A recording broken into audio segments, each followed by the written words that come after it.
في إعلان لهايدين أن الباب كتشوفون كل جن يبصوا دوي شركة لكن سه شركة كله حافظة كسرة يعني بصوا قاعد مكان فات وأنا بصوا دوي ليا ومالين هذا في عن إن نسوون ما نحسك مالين تنقول سيو أولك ورياش الصومالية Somali Press Day أنا بنوي حجيني ساعد مدام أنا هنشري وريه نمدو ولي قف كما بحال شاكا كستو وقرتو ولي قلبي وريه كيو مركا waxaan doonayaa inaan marka ugu horeeyo ugu tahniyadeeyo wariyaasha Soomaaliyeed hawsha fiican ay qabteen geesinimada ay muujiyeen iyo kartida ay muujiyeen iyo hawsha fiican ee ay hayaan bal marka hore tooni ugu tahniyadeen raba isu sacabeeya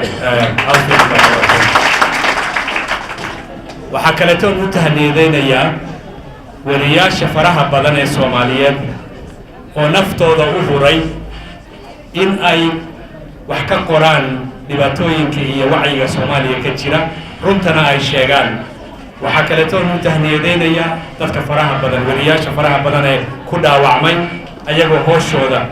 wata ujeedada kaliya kala hayna ay tahay in ay wacyiga Soomaaliya ka jira wax ka qoraan oo ay ka mid tahay geesiyadii gabadhii halkan taagneed ee hadashay ee lagu soo dhaawacay hoos runtii anigu markaan wariyaha ahaa hawshii ugu dambeysay ka sameeyo markaan idaacadda BBC-da ka shaqeynayay wuxuu ahaa barnaamij lagu xusayay sanad guuradii ugu dambeysay ee October 1998 waxaan markaa wareystay madax badan oo Soomaaliyeed mucaarad ahayd waxaan iri bal ilaahay amarkii hadii aad berito ku soo toosto subaxnimadii oo lagu yiraahdo ninkii madaxweynaha Soomaaliya ahaa ee la dagaalamayay taliskii Soomaaliya ee la dagaalamayay uu dhacay maxaad ka samaynaysaa maxaad ka qabanaysaa Soomaaliya fikradda aad ku maamulayso dalka Soomaaliya bal soo sheega markaana waxaan soo wareystay nimanka u halgamayay halganka Eritrea ay kamid tahay iyo TPLF Ethiopia nimankaasi si ballaaran bay markaa igu jawaabeen mashruuca ay wataan barnaamijka ay wataan iyo waxa ay qaban doonaan hadii maamulka ay la wareegaan laakiin nasiib darro uradii markaa jiray ee Soomaaliya taliska Soomaaliya ka soo horjeeday waxay u yiraahdeen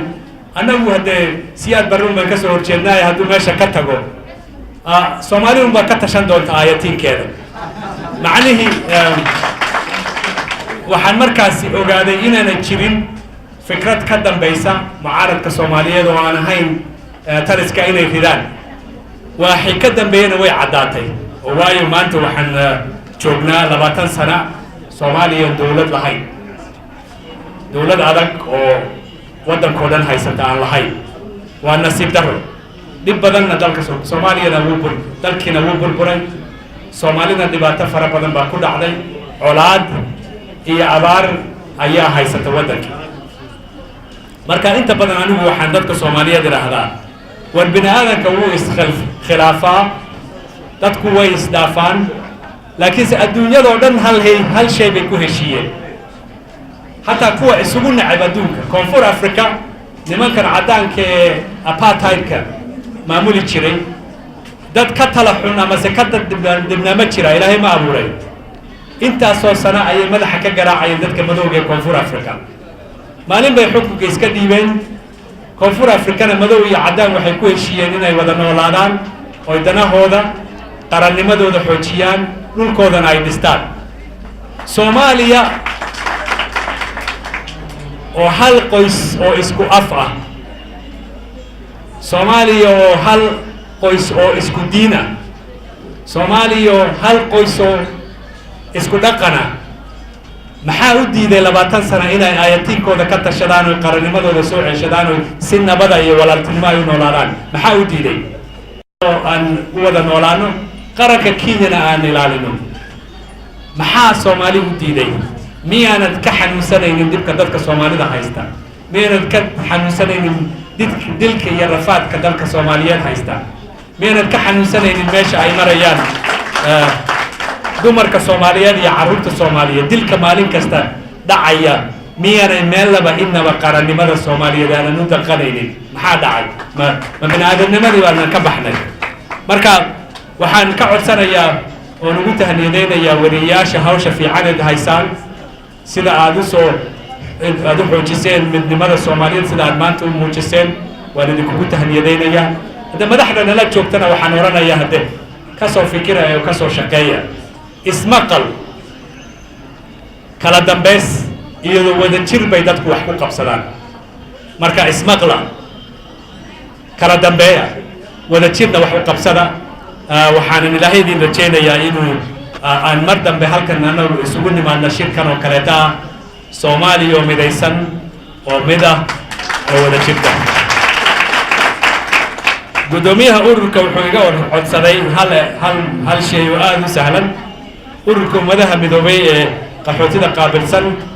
sidii ay wax ugu qaban lahaayeen suxufiyiinta Soomaalida ee dhibaataysan markii ugu dambeysay ururka ku jiray gudoomiyaha ururka wariyaasha Soomaaliyeed baa yimid waxaan ballan uga qabtay agaasimaha Afrika ee ururka ummadaha midoobay halkan magaalada Kampala isku aragnay ku shirnay waxaan jeclahay iminka hataa haddii loo baahdo in ninka madaxda u ah UNHCR warkaasi si degdeg ah ugu geeyo warbixin soo qora wariyaasha magacyadooda iyo meelaha ay kala joogaan sida ugu dhaqsi badan baan u gudbinayaa tan kale inta ku dari lahaa kamukunji baad joogtaan oon xildhibaankiini baan ahay xildhibaan Soomaaliyeed baan xildhibaanka Soomaalida ee kaliya ee wadankan jira waa ninka kamukunji qaabilsan xildhibaanada kaleeto ee la soo doortay Kenya dhulka Soomaalida laga soo doorto qoysas baa soo doorta oo ay u shaqeeyaan anigu Soomaali baan u shaqeeyaa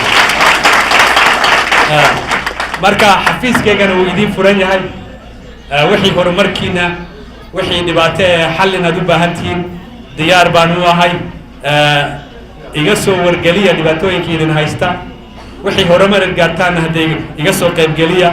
xildhibaankiina idinla joogay baan ahay diyaar baan idin lahayn inaan idin shaqeeyo السلام عليكم ورحمة الله وبركاته.